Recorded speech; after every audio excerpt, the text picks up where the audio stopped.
Kung meron kang loan sa SSS na hindi nababayaran, tulad niya 11 years na hindi nakapaghuhulog, most likely napakataas na ng penalty niyan at ang interest.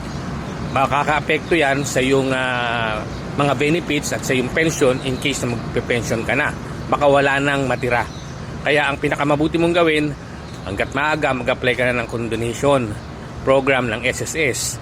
Pag meron ka niyan, ay mababayaran mo na yung SSS loan mo ng lesser, mas mababa ang babayaran mo dahil wala ng penalty yon, interest na lang tsaka capital. Mag-apply ka na online kasi pag hindi mo nagawa yan ngayon ay makaka-apekto yan sa iyong future benefits. So application mo lang, apply ka lang ng condonation. Meron akong video na ginawa kung paano gumawa or mag-apply ng condonation, no, nasa aking channel sa YouTube. Panoorin mo lang and then step by step yun, malalaman mo. And please don't forget to like and share. And kung meron kayong tanong, mag-message lang kayo sa baba ng video na ito.